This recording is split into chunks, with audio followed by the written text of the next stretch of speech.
नमस्ते। आप सभी का स्वाद की विरासत में स्वागत है। मैं सोनाली आज आप सबके लिए लेकर आई हूँ छेना पोड़ा, उड़ीसा की फेमस मिठाई।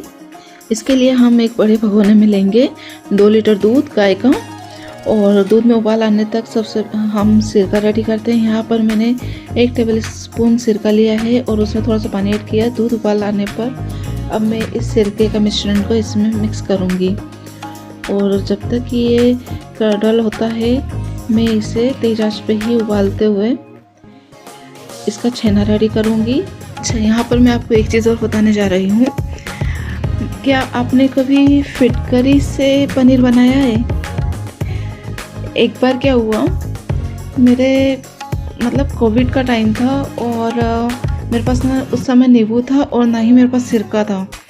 तो वही मुझे एकदम ध्यान आया, मैंने किसी मैगज़ीन में पढ़ा था कि जब आपके पास नींबू या सिरका नहीं हो तो आप फिटकरी से भी दूध को फाड़ सकते हैं और उससे अच्छा पनीर बना सकते हैं। बस फिर तब जब भी मुझे पनीर बनाना होता है तो मैं फिटकरी का यूज़ करती हूँ। एक तो होता क्या है ना, उससे पनीर फटता भी बहुत अच्छे से है, और जब हम पनीर को जमाते हैं प्रेस करके तो उसके क्यूब्स भी बहुत अच्छे निकलते हैं, साथ ही वो एकदम वाइट रहता है। चलिए, अब ये तो हो गई मेरी स्टोरी, लेकिन छेना पोड़ा बनाने की भी एक अपनी अलग कहानी है जो मैं आपको आगे चल के सुनाऊंगी।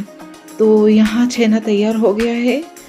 अच्छा, तो आज मैं जो छेना पोड़ा बना रही हूँ ना, ये इतनी इजी है ना, सिंपल से इंग्रेडिएंट्स है और बहुत सिंपल मिठाई है और खाने में भी बहुत टेस्टी लगती है। तो यहाँ मैंने पनीर को थोड़ा मैश करके इसमें 4 टेबल स्पून रवा लिया है, साथ ही 150 ग्राम मैंने चीनी ली है, और इसमें मैं अब डालूँगी दूध में पहले से ही भिगाए हुए केसर।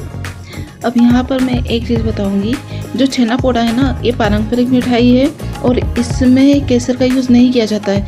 केसर मुझे पर्सनली बहुत पसंद है, इसलिए मैं इसमें ऐड कर रही हूँ।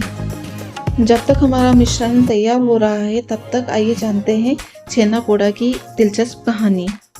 कहा जाता है कि करीब 1947 में ओडिशा के नयागढ़ में प्रसिद्ध हलवाई सुदर्शन साहू की दुकान पर शाम के समय थोड़ा सा छेना बच गया होगा। उस समय उसे लंबे समय तक संभाल कर रखने के लिए उनके पास कोई आसान तरीका नहीं था, इसलिए उसे फेंकने की बजाय उसमें चीनी, इलायची और कुछ सूखे मेवे मिलाकर चूल्हे की बची हुई धीमी आंच पर उन्होंने रात भर के लिए उसे छोड़ दिया गया। अगली सुबह जब वो आए और उन्होंने जब बर्तन खोलकर देखा तो उसमें से एक बहुत ही प्यारी और मीठी खुशबू आ रही थी। ऊपर हल्की सुनहरी भूरी परत बन चुकी थी और अंदर से वह बहुत मुलायम और स्वादिष्ट था। जिसने भी उसे चखा सबको उसका स्वाद बहुत पसंद आया। बस यहीं से छेना पोड़ा की शुरुआत मानी जाती है। छेना पोड़ा, इसका मतलब है ताज़ा पनीर, और पोड़ा का मतलब है भुना हुआ या बेक किया हुआ। मेरे ख्याल से ये भारतीय की पहली ऐसी मिठाई है जिसे बेक किया जाता है। आज छेना पोड़ा ओडिशा की पहचान बन चुका है। इसी विरासत को सम्मान देने के लिए वर्ष 2022 से हर साल 11 अप्रैल को वर्ल्ड छेना पोड़ा डे मनाया जाता है। 11 अप्रैल की तिथि हलवाई सुदर्शन साहू की जयंती के सम्मान में चुनी गई है, जिन्हें छेना पोड़ा की इस लोकप्रिय परंपरा का श्रेय दिया गया है। इस मिश्रण में मैंने अपनी पसंद के अनुसार कुछ ड्राई फ्रूट्स और 2 बड़े चम्मच घी भी मिलाया है। घी से छेना पोड़ा का स्वाद और टेक्सचर दोनों ही और बेहतर हो जाते हैं।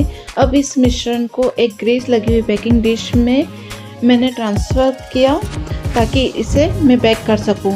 आप यहाँ देख सकते हैं मैंने इस डिश को 2 तरह से बेक किया।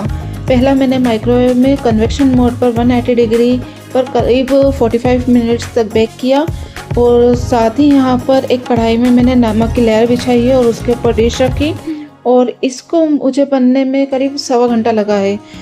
अब ये बहुत अच्छे से बेक हो चुका है।